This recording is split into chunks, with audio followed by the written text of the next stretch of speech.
Welcome to Books for Success. Today, we're delving into The Wisdom Within, The Art of Encouragement, by Jordan Montgomery. The Art of Encouragement is a practical guide that empowers readers to enhance well-being and productivity through the power of encouragement. It offers actionable strategies for leaders to develop their teams, maximize impact, and create positive change within their organizations and communities. With compelling narratives and straightforward lessons, it serves as an essential resource for anyone looking to uplift and inspire those around them. Before we begin, subscribe and ring the bell for notifications if you want to keep receiving the knowledge of book summaries about health, wealth, love, psychology, and much more. Don't be shy about dropping your book suggestions for us to summarize. Also, you can use this video as an audiobook summary. Let's grow and succeed together. What's in it for me? Learn the language of encouragement. Jordan Montgomery. The Art of Encouragement: How to Lead Teams, Spread Love, and Serve from the Heart. In every aspect of life, whether personal or professional, you encounter a diverse range of people. They come from different backgrounds, hold varying beliefs, and approach life with unique perspectives. Some may be open and warm, while others might be more reserved or skeptical. You might admire certain traits in some, find others frustrating, or wish to emulate a particular approach. Yet, despite all these differences, there's one thing that connects us all: the need for encouragement. Encouragement is the universal language we all understand. It's the oxygen for our souls, a powerful tool that can uplift others and help them reach their potential. But let's be honest. How often do we truly encourage those around us? And when we do, are we doing it effectively? Most of us could use a little help in this area. This summary is designed to guide you through the art of encouragement, introducing you to 6 key encouragement styles. Whether you're a natural motivator or someone who wants to improve, you'll find practical tips to help you inspire others and bring out their best. Ready to discover how a few well-chosen words can make all the difference? Dive in and start encouraging. Chapter 1: Encouragement and Self-Encouragement are powerful tools. Encouragement comes in many forms, but one of the most powerful is uplifting encouragement. Life is full of ups and downs, with peaks of success and valleys of struggle. Those valley moments can feel endless, like when you face setbacks at work, experience a loss, or simply feel stuck in a rut. During these tough times, it's easy to lose sight of hope, even for the most optimistic among us. But what can help you and others navigate these challenging periods with grace? Steadfast, uplifting encouragement. Don't mistake encouragement for empty or fluffy words. It's much more than that. Encouragement is the lifeblood of positivity. For someone in a valley, it can feel like a lifeline, a rope thrown into what seems like a bottomless pit. It's the foundation of strong families, thriving teams, and supportive communities.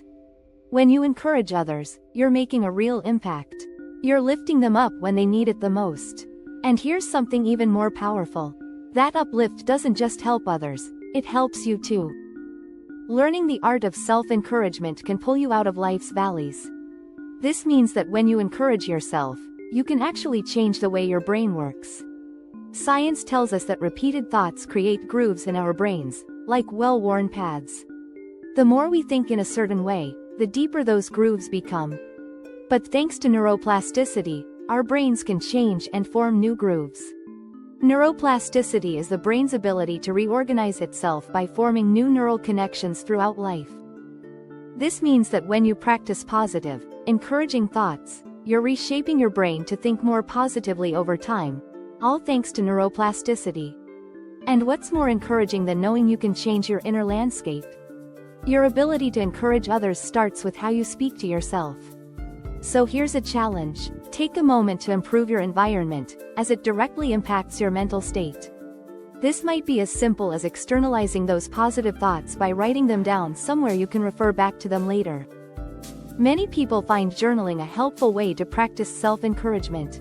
Grab a notebook and reflect on what accomplishments you're proud of, what you're excited about, and what you did right today. Remember, this is a practice. Be consistent and self-compassionate, and you'll see results. With time, you'll find yourself more equipped to uplift both yourself and those around you.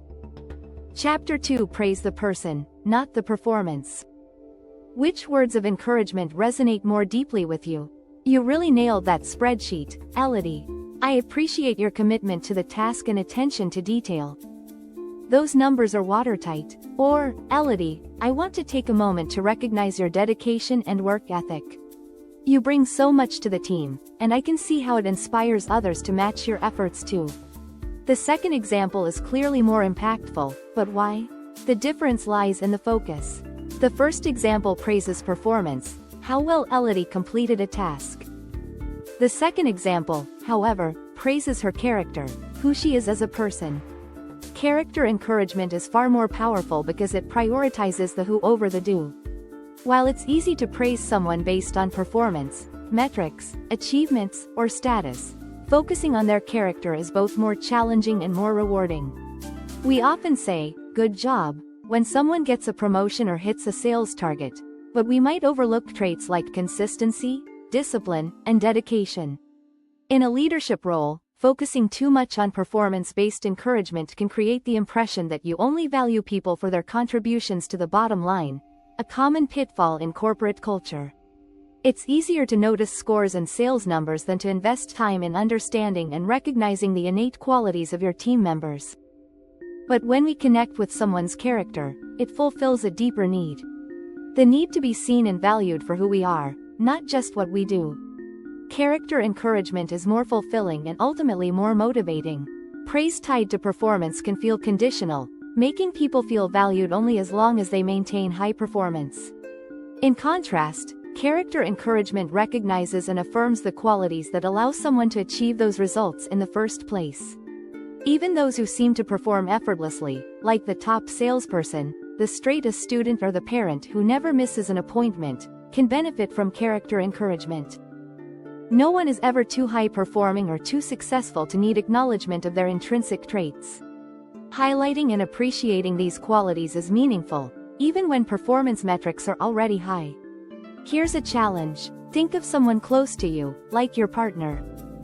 The next time you're tempted to offer performance-based encouragement like, "Thanks for waking up early with the kids today. That meant a lot to me." Try reformulating it into character-based encouragement. For example, "I'm so grateful for your selflessness and dedication to our family. It really shows how much you care about us." The shift in focus can make your encouragement more impactful and fulfilling. Chapter 3: Illuminate new possibilities for others.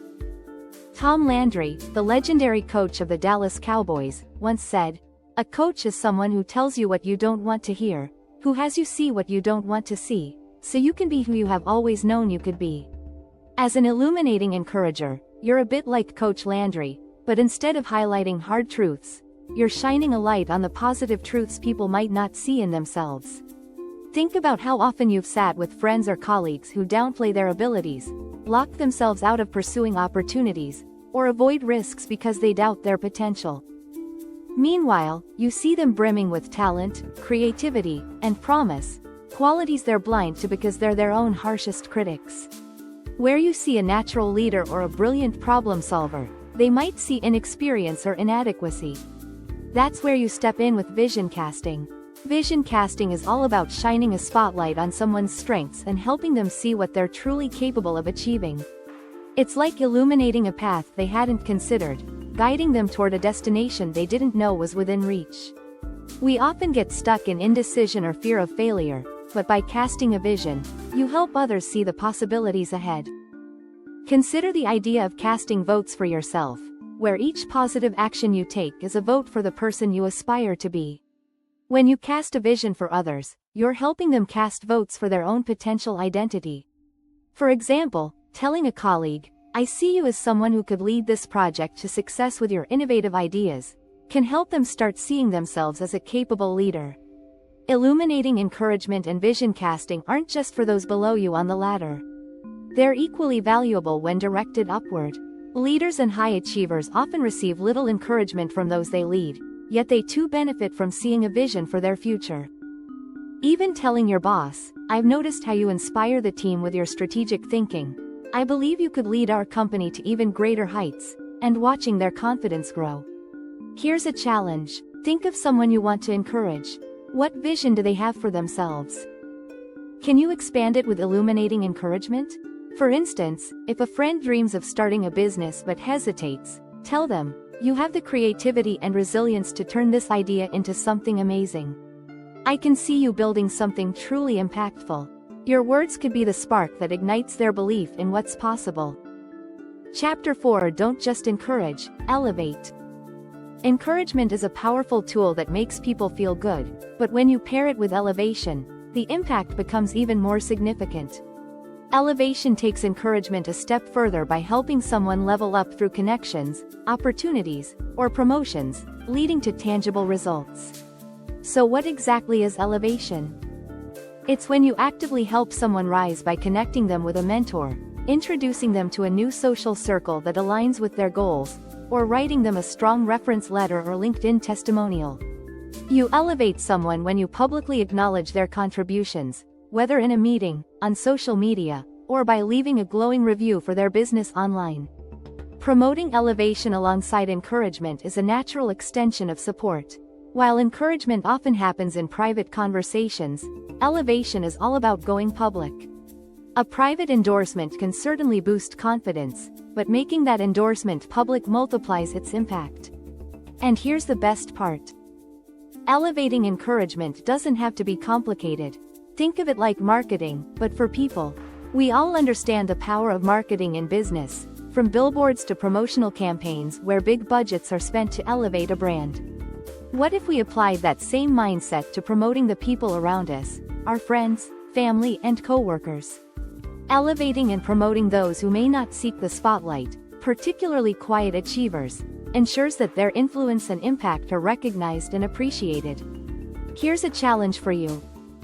Think of someone you want to encourage and find a practical way to elevate them. Maybe it's introducing them to a key contact who can open doors for them, or endorsing their skills publicly on LinkedIn.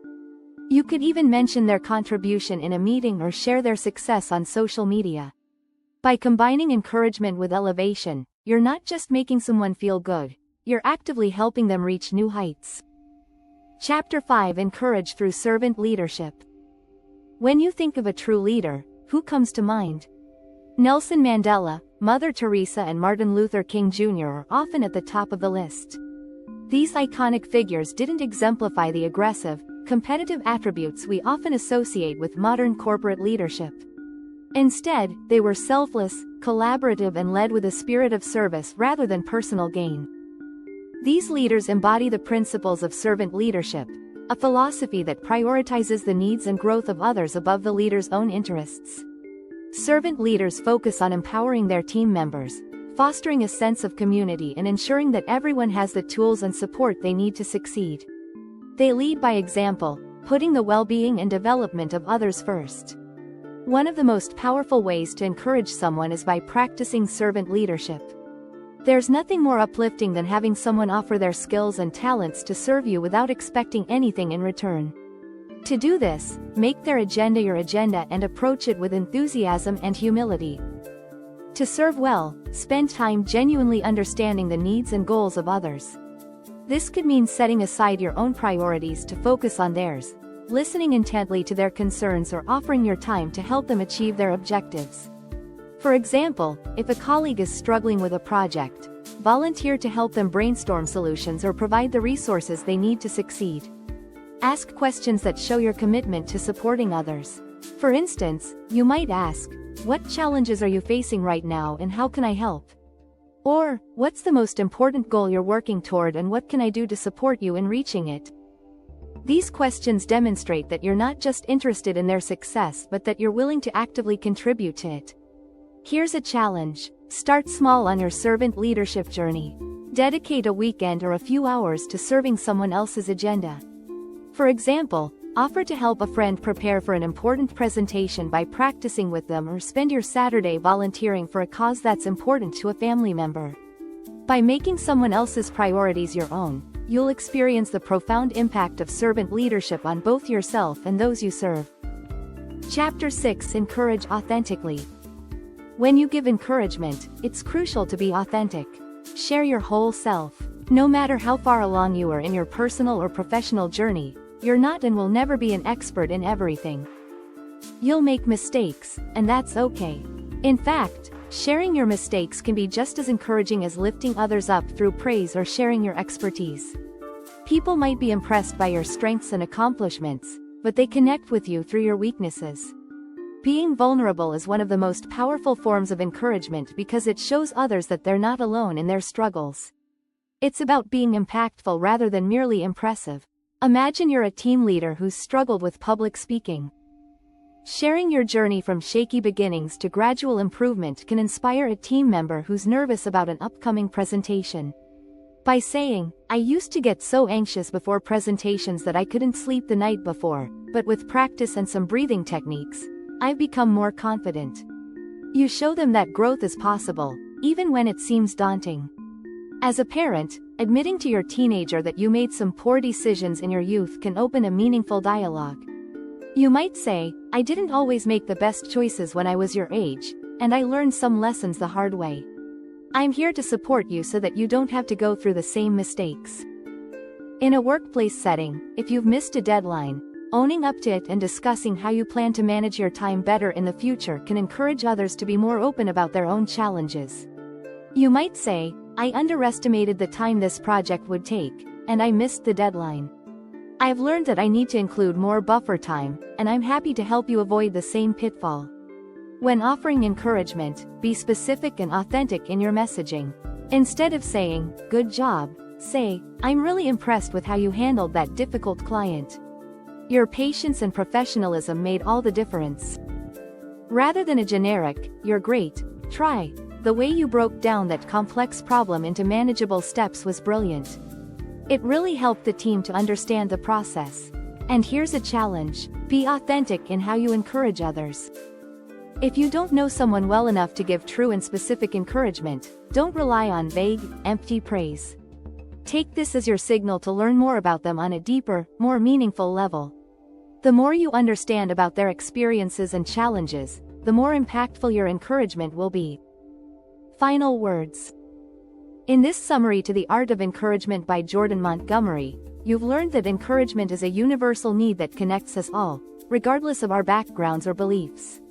It is most effective when combined with elevation, helping others to grow through connections, opportunities, or public recognition.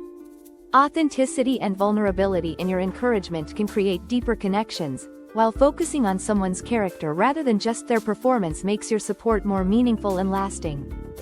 Thanks for being part of our insightful voyage. If our summary piqued your interest, we encourage you to dive into the complete book for a deeper understanding. Don't forget to like this video, subscribe for more content if you're new here, and share it with others who might find it valuable. Keep on reading, discovering, and advancing until our next adventure.